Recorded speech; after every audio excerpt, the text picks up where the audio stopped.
Bonsoir les amis, j'espère que vous allez bien. Je suis Pascal Tréfinguillon, on est à Bahia au Brésil. Et aujourd'hui, nous allons parler de l'assassinat des dirigeants arabes et africains et nous poser la question, à quand le tour de Mohamed Ben Salman? Tout comme Hitler mort par suicide dans son bunker de Berlin, le 2 mai 2011, les télévisions du monde entier annonçaient avec joie la mort de l'odieux fondateur d'Al-Qaïda, le saoudien d'origine yéménite Oussama Bin Laden. Responsable des attentats du 11 septembre pour lequel il n'a jamais été inculpé par aucun procureur, faute de preuves, ni déclaré coupable par aucun juge américain ou international, faute de procès. Ce crime vient ajouter un nom supplémentaire à une longue liste de leaders nationalistes arabes ou africains assassinés par l'Occident. La liste de ceux qui, après avoir étroitement collaboré avec Moscou puis Londres, étaient à la suite d'événements et de retournements de veste devenus gênants pour leurs anciens alliés. Quelle joie que la fin du califat ottoman, au lendemain de la guerre de 14, qui ouvrait sur le corps du million d'Arméniens, à qui on avait demandé de laisser la place pour que la colonie sioniste puisse s'installer.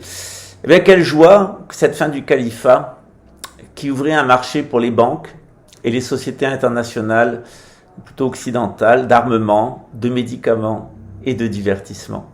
Le tout regorgeant de ressources naturelles et de peuples faciles à mater par la violence coloniale.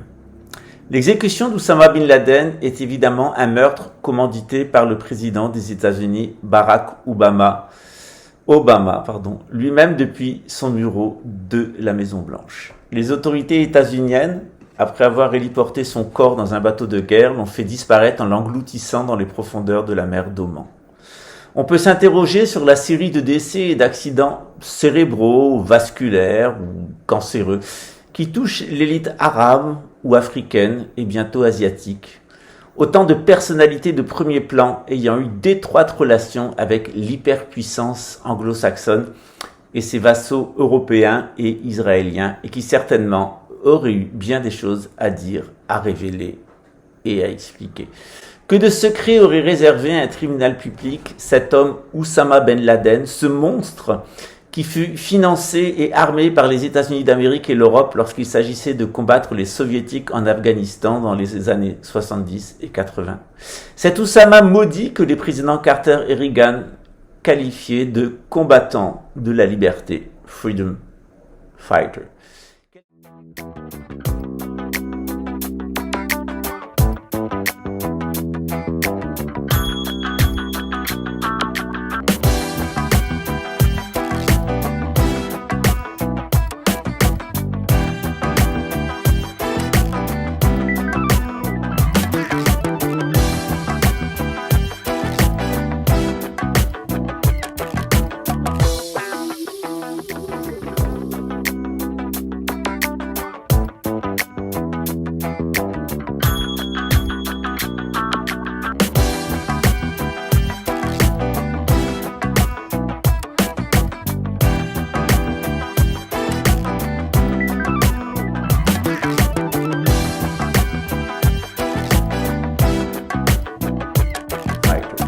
Quel tribunal exceptionnel aurait été un tribunal pour cet homme, pilier de la politique des États-Unis à travers le monde arabe. Bien mieux que les révélations de Wikileaks ou de Shirley Manning. Un tel procès eût éclairé le monde libre des révélations les plus extraordinaires sur ces gardiens de la liberté portés par des peuples tout aussi épris de liberté. Serait-ce pour cette raison qu'il a été nécessaire de l'abattre de balles en pleine tête?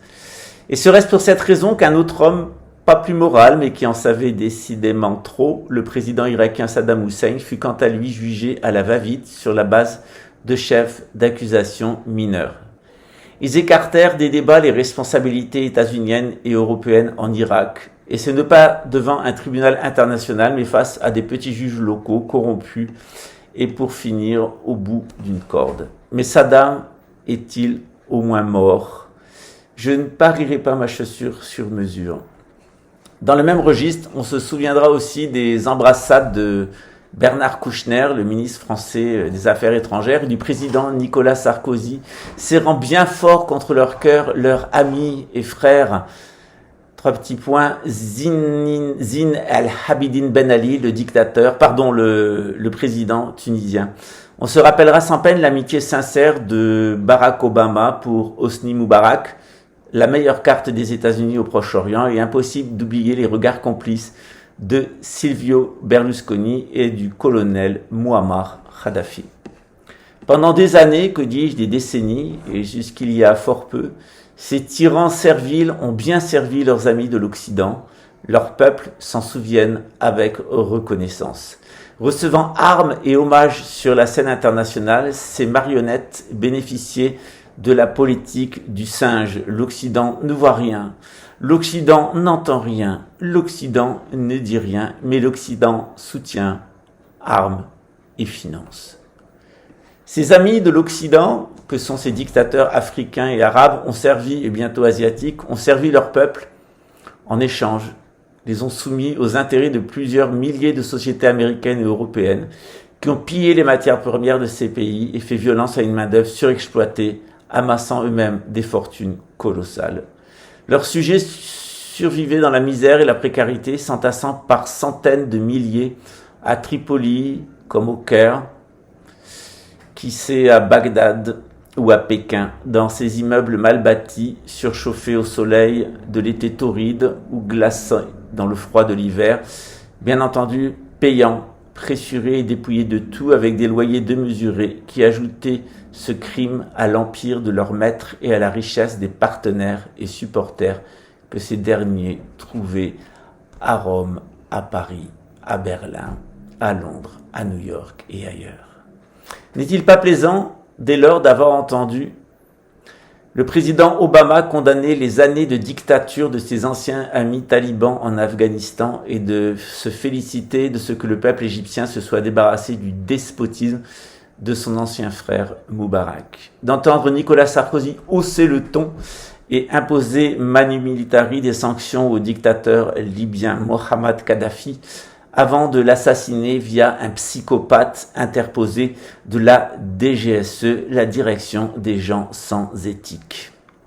À quand Poutine, l'ami de feu G8, hier encore le dirigeant démocratique de la merveilleuse Russie libérale du post-soviétisme, à quand Xi Jinping, le pacifique président des routes de la soie et l'ami de l'Afrique.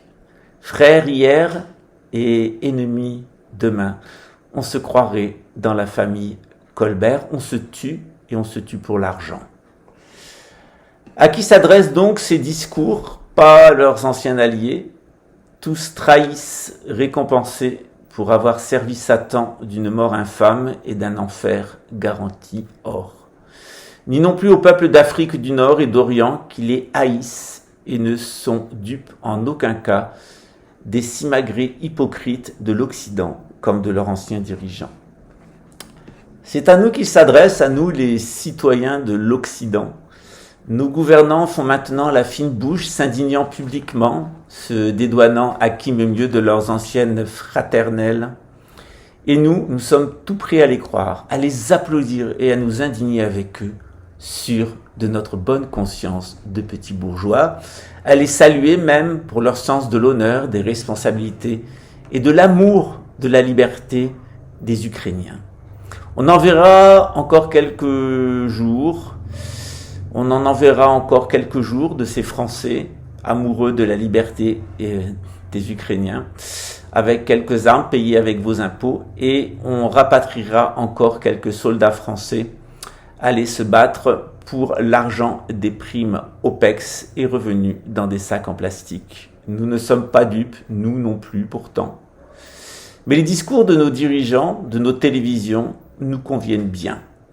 N'est-ce pas nous qui les avons élus, ces dirigeants, et n'est-ce pas nous qui les aimons, ces présentateurs des journaux télévisés?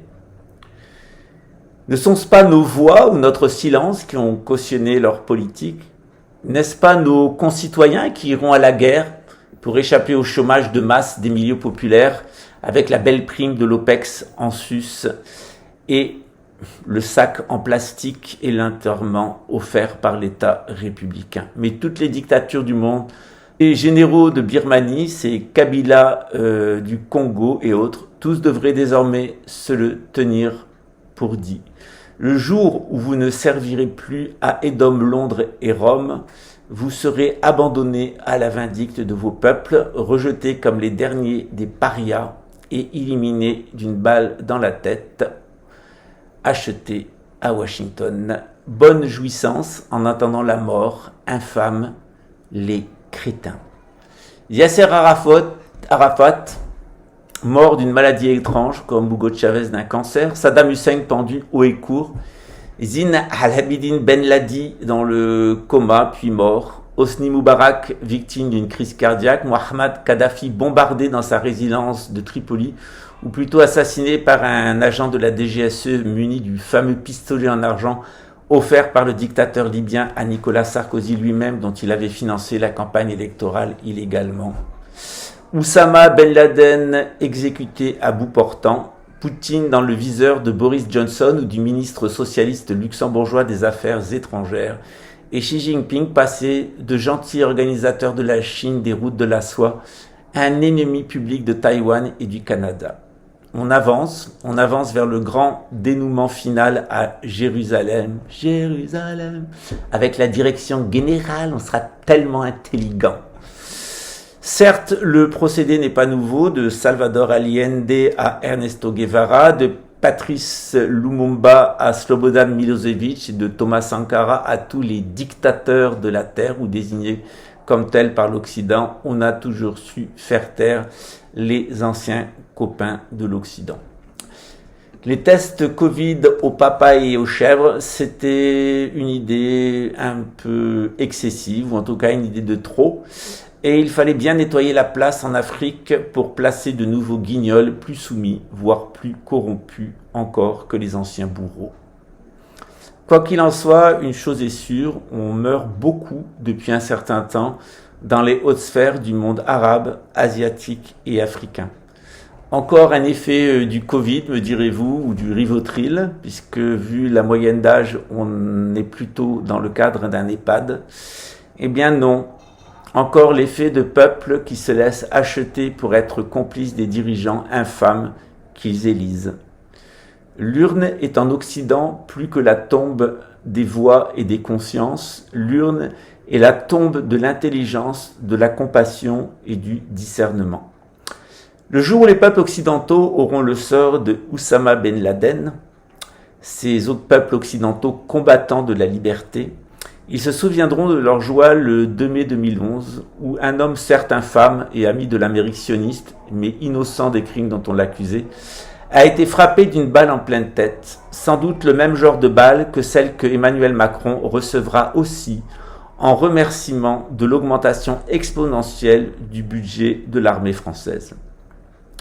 Les peuples sont fous, les dirigeants ne sont que leurs reflets. Et Marine finira de couler la galère républicaine. On pourra passer à autre chose avec les survivants, les migrants économiques qui sont près de 40 millions en France, eux et leurs descendants, étant enfin retournés chez eux, la France ne les ayant passionnés que pour des raisons d'argent, et certainement ni pour sa coutume, ni pour sa monarchie, et encore moins pour sa religion. Je vous souhaite le meilleur pour la suite. Semaine et les plus formidables de votre vie. À très bientôt.